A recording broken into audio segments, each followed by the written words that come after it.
All right, you guys. Thank you for tuning back in. It's Glorious Travelers Boutique here, and I'm super excited to be with you back at it again. Thank you for the comments, the support, the questions, and this is gonna be serious part 2. Okay, there's gonna be more clarifications, so you'll be able to get more in depth of certain questions that you have. Okay, number 1. How should I plan for this surgery that I want to get, the gastric sleeve surgery, right? First thing first, I say give it to 4 to 5 months due to the fact is that you don't know when your appointments is going to be available. You want to make sure that you plan more ahead than anybody else. So 4 to 5 months, that should be it. Next question. Do you have to save some money? Yes, you do have to save some money because you never know. Transportation, you want to eat, you might get lost, and also you need to make sure you have the proper food in order for you to start transitioning, in order for you to get the surgery. You'll find out more about that later on. All right, number 3, can I travel knowing that I'm gonna get my gastric sleeve surgery? I did travel. I traveled in January 28th and 28th and February 1st. And of course, I'll be leaving that video down below. And I was super excited, to travel because number 1, I know that it's certain things you can't do after the surgery. So I wanted to make sure I had all my fun. I went to Jamaica. Then I had took my daughter. Her birthday was March 26th. I had took her to a hotel and took her to Dream Water Parks. The link will be down in the description bar down below. And yes, you can travel. Just make sure you have your appointments, know what's your appointment dates, and know what's availability in order to say, hey, let me take a 2-week trip or 1-week trip. The 1-week trip was with Jamaica. The other trip was Friday and Saturday, so it was 2 days. I stayed in a hotel, then went to the Dream Water Parks, then Sunday I was home, right?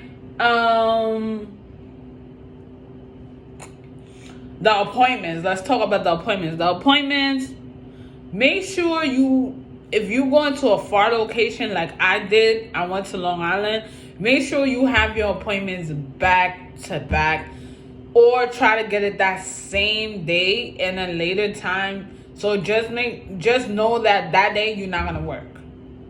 That day you need childcare. All right. So if you don't got a sister, if you don't got a neighbor, you gotta make sure you make accommodation. That's what I'm like. You gotta save some coins, honey. Right? Do you need a COVID test prior to get these appointments? Some do, especially the endocrinologist.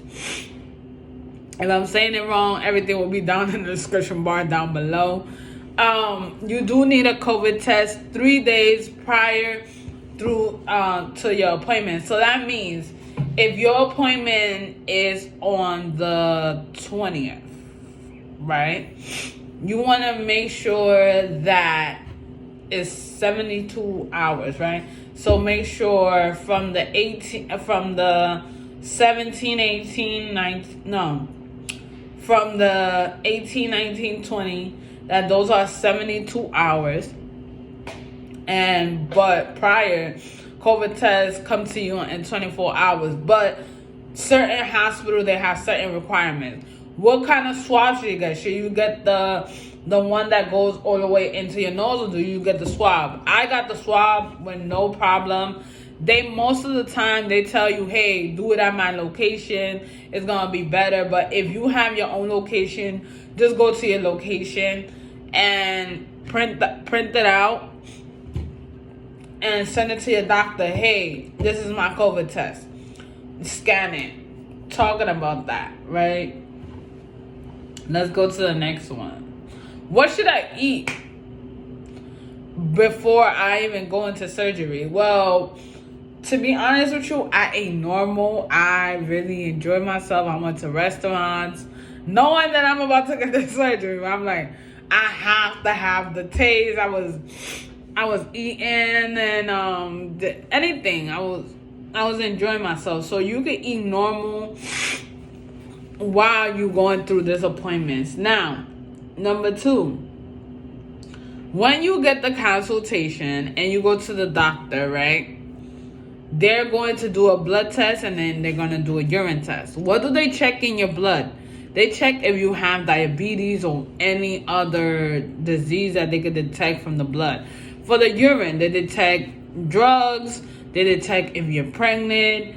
And I don't know what else. But I know that I've seen it in my chart. So you'll be able, as soon as they do a blood test and a urine test, all your results will be on my chart. That's the reason why it's important. Look in my chart. Right.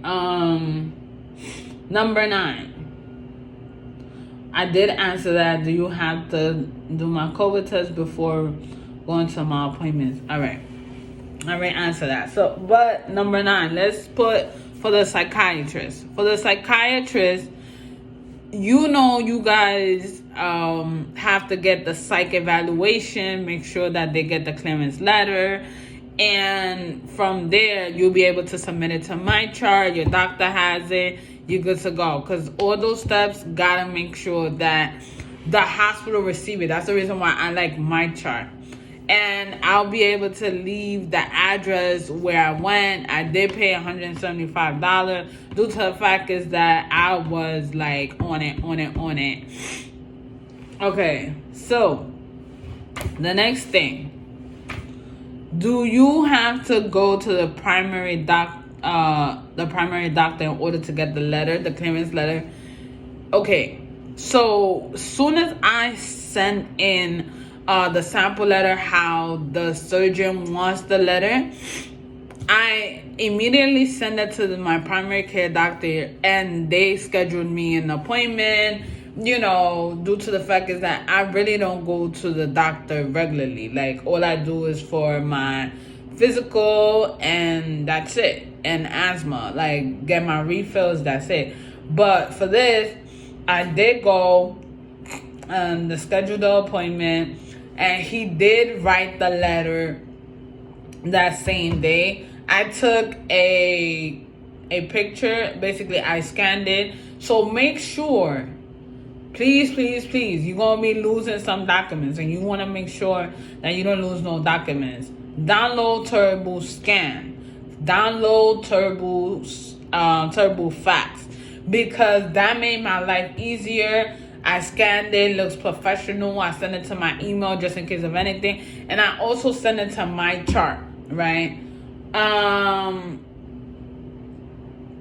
The next thing. Okay, I already answered that.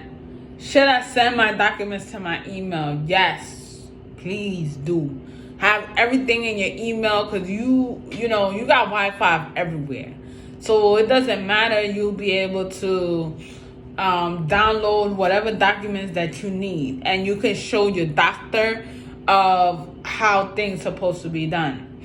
Now, it says, do I need a clearance from all the doctors? Okay, I believe I answered that question, but I'm going to answer it again. No, you do not. You need a clearance from your primary care doctor. You need a clearance from your psych evaluation.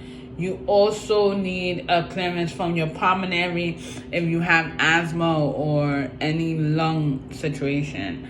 Now, you don't need a clearance from the heart doctor, the cardiologist. You don't need from the nutrition. You don't need no clearance. And for the endocrinoscopy, you don't need a clearance. So let me explain to you a little bit about the endocrinoscopy, right? I did go to the appointment, and then they had told me, oh, you have to take your COVID test. But prior to that, I've been took my COVID test, so they scheduled me to do the procedure and any testing that they needed in order for me to get the surgery.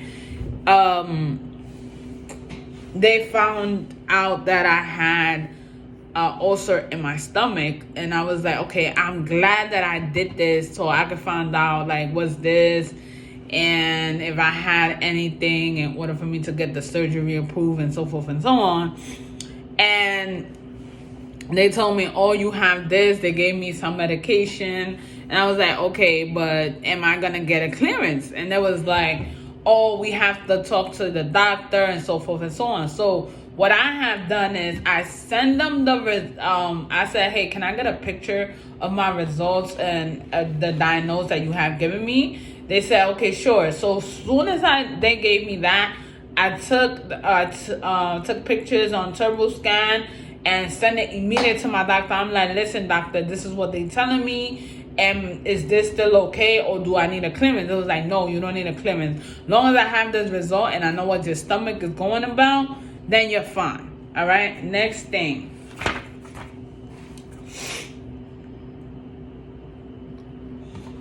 All right. So we're gonna go back to the psychologist part. Do you need a clearance? Yes, you do need a clearance from your psych evaluation, right? And also, they say fax it. I send TurboScan, take pictures, send it to my chart, right? And of course, I already told you guys about that. I'll be able to leave all the addresses and phone numbers and so forth. All right, where do I go to my pulmonary? All right, if you are in New York, everything will be down in the description bar down below. I went and I told him, hey, this is what I wanted to do. And he was like, okay, because first you have to go like a consultation apparently with these doctors.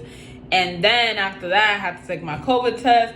And then he scheduled me for a breathing test, right? Due to the fact that I have asthma. Can I also get my sleep apnea test done? Yes, with the pulmonary, yes, you can get your sleep apnea done at the same time. They'll be able to help you how to schedule it. Do I need a referral to get these appointments? I have Health First. Check with your insurance, but I didn't need no referral for none of this. All I did, I went in, I asked for my appointment, and they scheduled it immediately. I went to my chart, I was good, whatever paperwork, I was done. So I hope that this answered a couple of your questions. If you have any more questions, leave it in the comments down below.